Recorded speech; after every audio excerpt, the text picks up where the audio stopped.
This podcast is not legal advice and should not be relied upon as such. You should always obtain legal advice about your specific circumstances.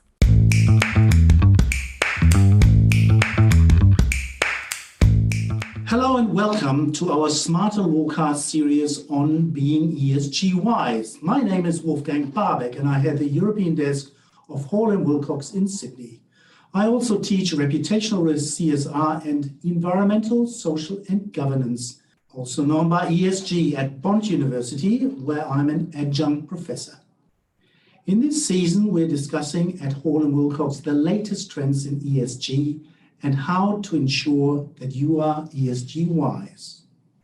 Today, I'm joined by Linda Romanovska. Linda is the only Australia-based member of the EU platform on sustainable finance. In short, the expert committee making recommendations to the EU what exactly constitutes ESG. How good is that? By its EU taxonomy, the EU has so far taken the lead in defining ESG, and therefore those developments are particularly relevant for financial services funds and firms, but also any corporates who are setting net zero targets or publishing ESG reports in order to see where the journey might be going. I begin today, however, by acknowledging the traditional custodians of the land on which we meet today on behalf of the Gadigal people of the Eora here in Sydney, and pay my respect to their elders past and present. I extend that respect to Aboriginal and Torres Strait Islander people here today. When we discuss ESG and sustainability, we have to remember the long presence of First Nations people here and how well they took care of country. Linda, welcome to the ESG Smarter Lawcast. Where are you joining us from today? Thank you very much for inviting me. I am joining from the very sunny but not very warm Sydney, Australia today. That's fantastic. I think when I look out of the window, I can even see where you are based. But let's look a bit further afield. The velocity of the EU is astounding. The EU passed its Green Deal only in 2020. You went straight to work and have already produced legislation. I thank you on behalf of the listeners for your efforts in light of the climate and biodiversity emergency. The EU had, however, previously enacted legislation called the Sustainable Finance Disclosure Regulations, so SFDR, there are a lot of abbreviations today, in 2019. Which companies are bound by the SFDR and what do they need to do? Indeed, the history goes a little bit further back than the EU Green Deal. The EU Green Deal, as you mentioned, was agreed in late 2019, adopted soon after. However, it did capitalize on a lot of pre-existing EU policy work, including in the field of sustainable finance. The EU Action Plan on Sustainable Finance preceded the EU Green Deal. It came into force in 2018, and it had actions planned until end of 2019. And the SFDR regulation, which you mentioned, the Sustainable Finance Disclosure Regulation, the legislative proposal for that came out of this preliminary work that was already started earlier. I need to note here, however, that SFDR is not the only legislation that preceded the Green Deal. There's also NFRD, the so-called Non-Financial Reporting Directive, which applies rather to corporates. It was adopted even earlier in 2014 and is currently obliging large listed companies to report on certain sustainability aspects. They started doing that from 2017. They started reporting in 2018 based on the data of the financial year starting in 2017. So this NFRD will be amended and significantly expanded in the future, strengthened and further standardized by the CSRD, Corporate Sustainability Reporting Directive. But before we jump into the future developments, let me come back to SFDR and your question around who that applies to. SFDR applies to financial market participants. That means entities which are offering investment products. That means they are marketing these products in the EU. SFDR already has come into force. It applies from March 2021. And from last year, the entities had already comply with certain disclosure requirements, those disclosures that are on entity level, and also certain product level disclosures, namely the pre-contractual disclosures. The additional, more detailed periodic disclosures will apply from this year.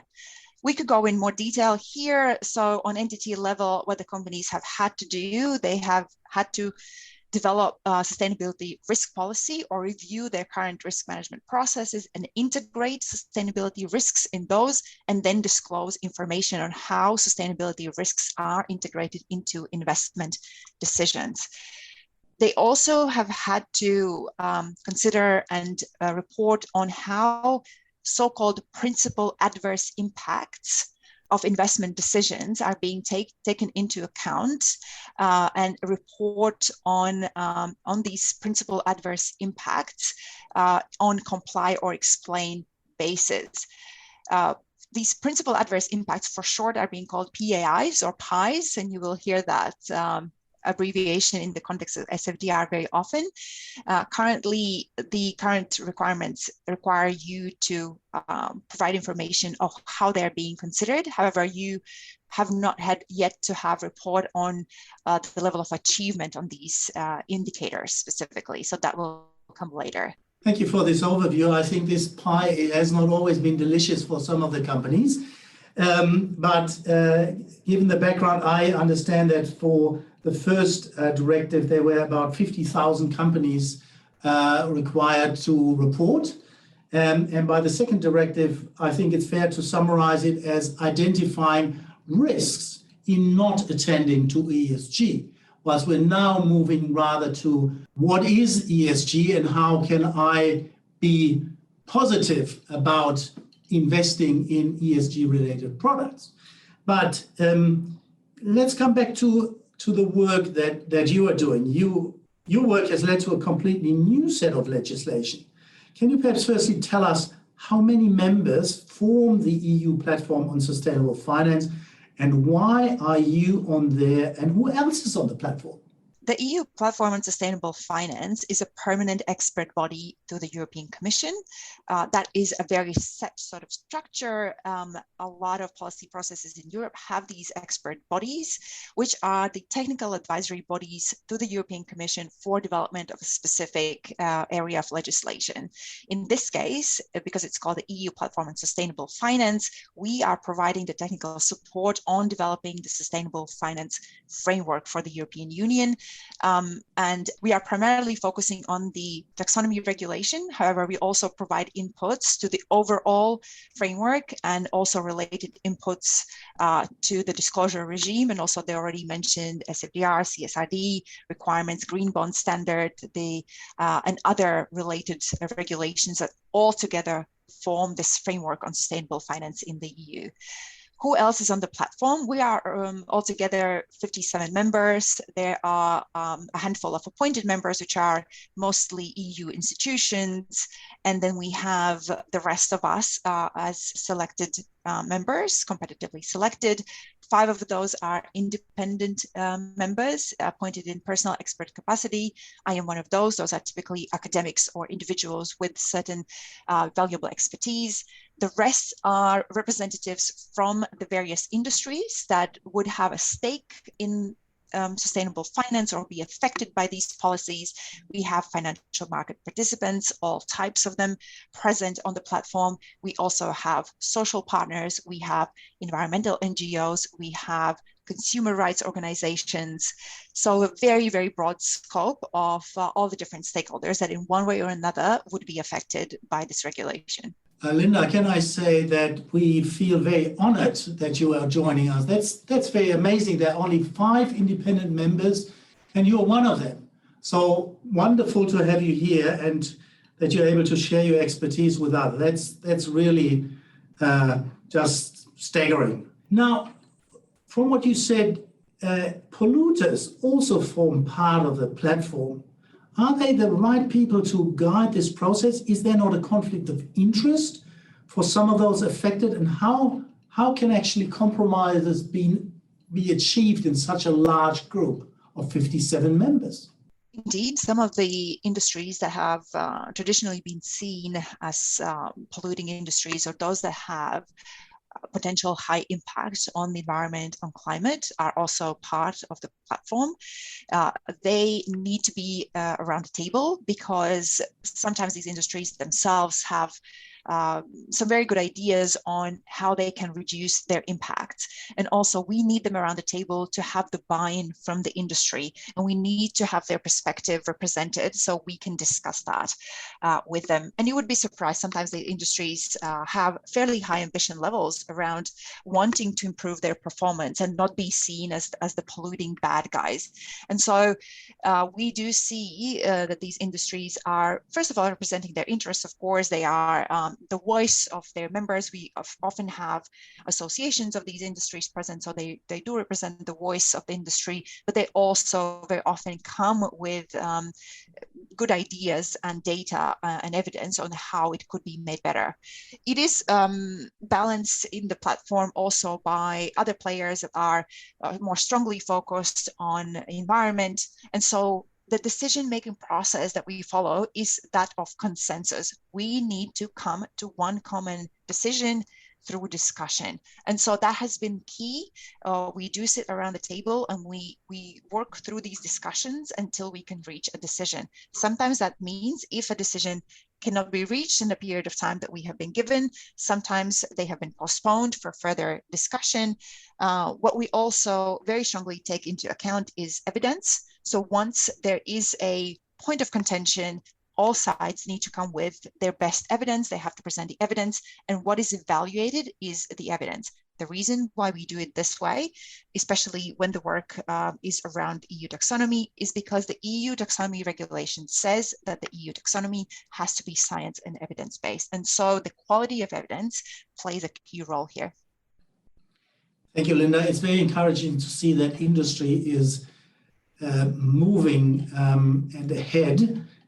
We have seen this in Australia as well. We have not seen in Australia so much the evidence-based and I guess consensus-driven approach. It's wonderful also to see this enshrined in law in the EU, that is a science-based approach. Now, given that you have already made so much progress, what does the new legislation likely entail? When does it come into force? And who is bound by it? Mm-hmm. We could talk about several strands of legislation, and perhaps we should touch upon the key ones that are now coming online. First of all, let's talk about the EU taxonomy regulation itself. The reporting against EU taxonomy regulation started this year. This year, entities have to report their eligibility. Starting from next year, they will need to report their alignment with the taxonomy. Currently, these are those entities that are in scope of NFRD, the current non-financial reporting directive. In the future, the scope will expand to those entities that will be in scope for CSRD, the Corporate Sustainability Reporting Directive. CSRD itself has only recently been agreed in terms of the final text, and it has not been formally adopted yet. We are awaiting adoption now starting from October. However, we do already have the final draft text, and we know what the regulation will look like. At the same time, a significant amount of work is underway to develop the European Sustainability Reporting Standards that will implement CSRD. And the public consultation on those has also just been closed. And we also know the draft standards, which is still subject to change, but we have an idea of how that will look like. The CSRD itself will apply to not only large listed corporates, as it is now under NFRD, but it will extend to apply to large or listed corporates. It means that, for example, listed SMEs will also be in scope. Also, the scope extends more broadly to third country entities. Any third country entity that has a large subsidiary or a branch in the EU will also be in CSRD scope. Altogether, the estimate is that it will increase the scope of corporates that need to report 4 to 5-fold. So it is a significant increase of the number of entities that will have to report. In terms of timing, it will be a staggered approach, phased in approach. The current NFRD entities will have to report against the new regulation starting from 2025 on financial year 2024 data. Other large companies, which are currently not reporting, will have to start reporting a year later, so reporting in 2026. Listed SMEs have, again, a later entry into application. They will need to be reporting in 2027. There is a clause where they can opt out until 2028. And the non-EU companies with branches and subsidiaries, to them, it applies, their reporting will happen in 2029 based on data from financial year 2028. There will be specific standards developed for SMEs and also third country entities. Those standards are still to be developed. So we do not have the draft standard for that yet. Linda, can I, however, congratulate you on the achieved already? That is amazing to push this legislation through in such a short time frame. And for our Australian listeners, I think it's fair to say that what you call standards would here usually be called regulation. So what supplementary to the legislation, to the act, which would provide the details. And I understand you are in consultation of finalizing this. And from the figures that you have given us, there could be up to 250,000 companies reporting then against that. And very clearly also a lot of Australian subsidiaries which are affected then from at least 2026 onwards. So quite an amazing development and certainly something to watch for us here. Is it correct to say that the new legislation tries to prevent greenwashing and tries to establish a level playing field? I'm just also noticing that there has been a dawn raid at Deutsche Bank about a month ago, where the US authority and the German authority worked together on a whistleblower that DWS fund were not actually an ESG-driven company, so was alleged, then it was trying to persuade the market with. So Goldman Sachs was another company who had been in negotiation about these greenwashing aspects. Is the CSRD something to assist in limiting greenwashing? Yes, all this regulation does try and address greenwashing. It also fulfills several other purposes, not only greenwashing. Greenwashing is being addressed mainly by increased transparency. And not only increased transparency, but more standardized transparency, meaning that everyone who discloses information on their sustainability credentials does it in the same way, so that you also have a greater comparability. And that helps the consumer to make decisions, not only about what is truly green, but also choose between different companies or financial products because they have data that are in fact comparable with each other, which was not the case so far. This is what the EU taxonomy does. It sets this common definition of what in an economy is legitimately sustainable, and in what way it contributes to certain sustainability objectives, or what criteria a company needs to meet to legitimately call itself sustainable. However, taxonomy is not the only way how you can define sustainability. Under SFDR, for example, it is permitted to define sustainability also in other ways than just referring to the taxonomy. However, again, this needs to be very transparently disclosed. So basically, the first thing that all this regulation does, regardless of whether that's targeted at corporates or financial market participants, is significantly increase transparency.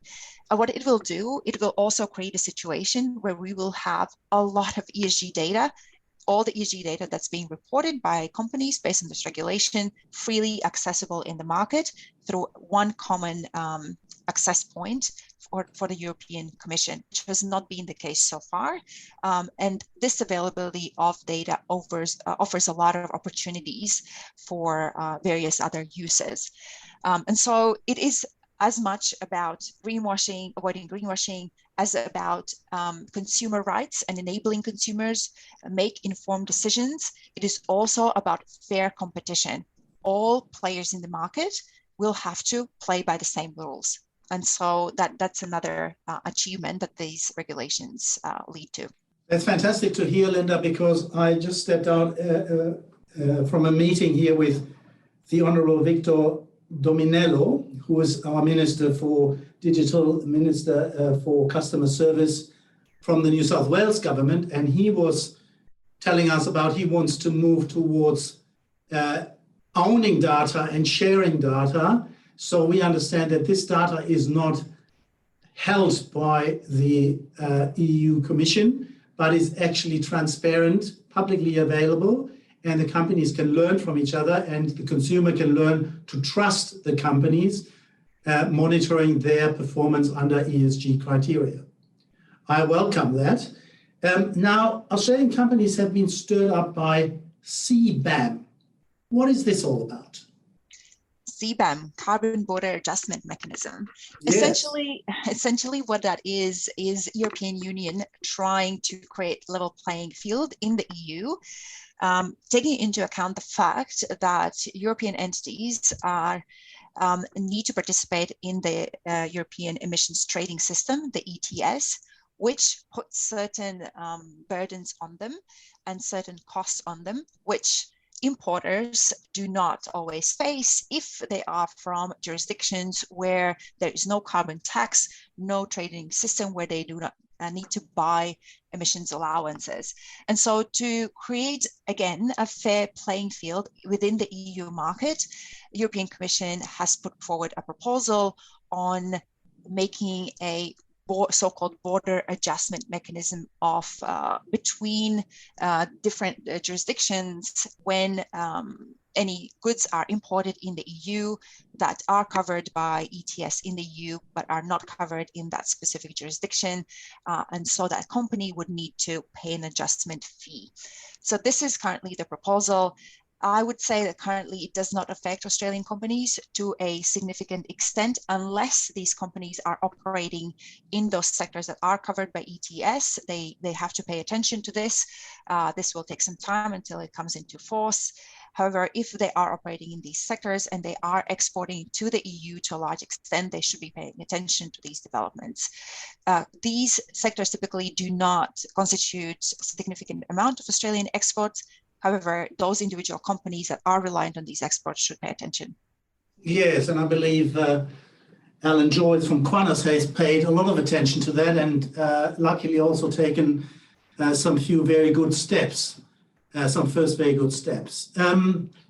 Linda, you probably also have to admit that all of these abbreviations and the current regulations under development are somewhat confusing for market participants. So we have heard about TCFD, we have heard about the SFDR, there is the ISSB, which is coming out of the IFRS, trying to develop an exposure draft.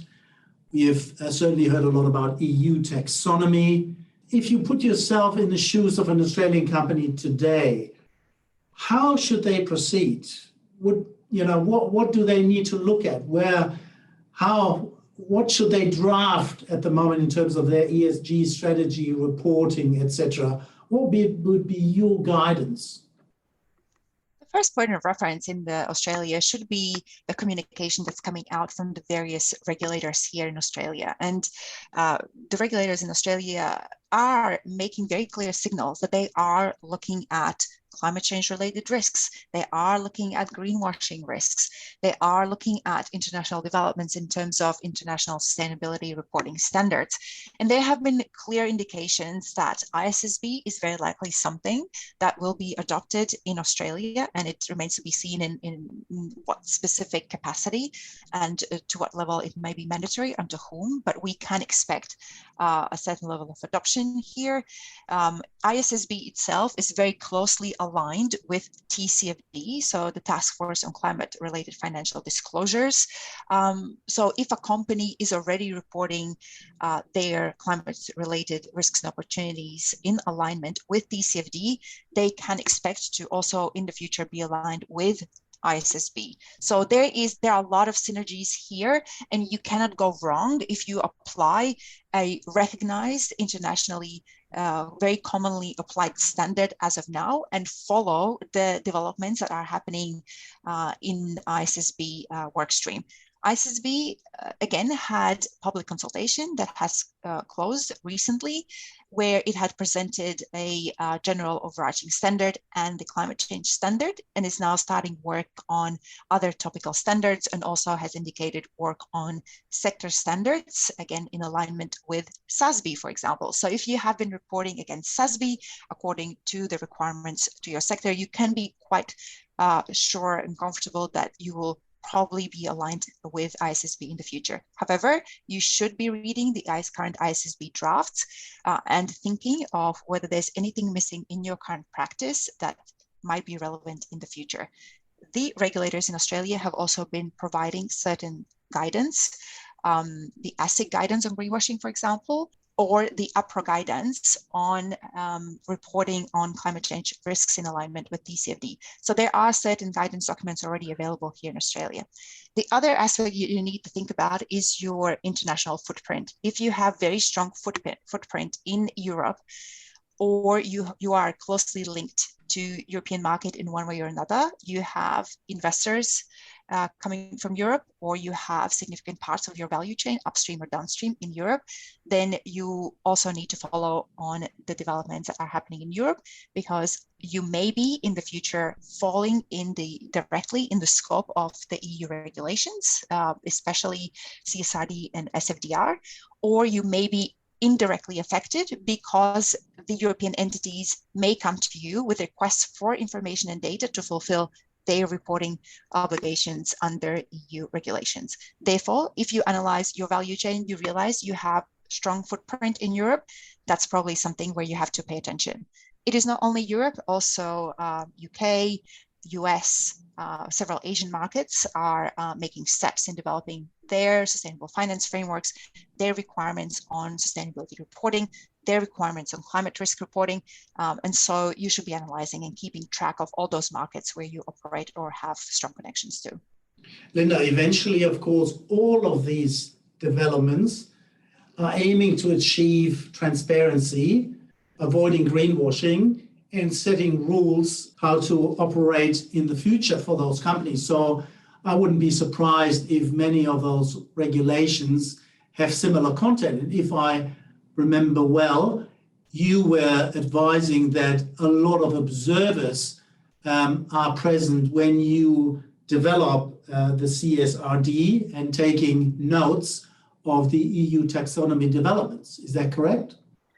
Yes, there are observer entities sitting on the EU platform on sustainable finance, which is specifically linked to the EU taxonomy development, but also I'm appointed to a separate expert group, which is helping develop the sustainability reporting standards under CSRD, which is a separate process. And this is done under EFRAG, which is the standardization body in Europe that has been tasked with writing these standards. And this body also is a member of IFRS, so the entity, the international standardization entity that's working on the international ISSB standard. So what we can see is that A, we have international observers in the taxonomy process. B, the European standard setters on sustainability reporting have a very strong influence and substantial input into development of ISSB. we can expect that the European standards will be more detailed and will have a broader range of requirements than ISSB, simply because there is more European regulation that has detailed requirements which we do not have internationally. So ISSB may be more aligned with TCFD. The European standards will probably have added scope on top of that. Okay. Linda, how can companies contact you via us, and is that EFRAG committee something you will report to us upon in the future? I'm happy to come back and report on any updates and significant developments. Yes, I can be contacted. In my consultant and advisor role, I do also consult and advise both financial market participants and corporates on how to interpret all of these policies and how to implement them in their current sustainability processes. Linda, that was amazing. Thank you for enlightening us and guiding us through this highly complex territory. Linda Romanovska, an independent member of the EU Platform of Sustainable Finance. Thank you very much. Thank you also to our listener for joining us today. We hope that you find the information useful, and please reach out to the ESG group at Hall & Wilcox if you have any questions. You can find our details on our website, hallandwilcox.com.au, or you can connect with us on LinkedIn. If you enjoyed today's episode, please rate, review, and follow our podcast wherever you listen to podcasts. You can subscribe on our website to be notified of new episodes. Thank you and good afternoon.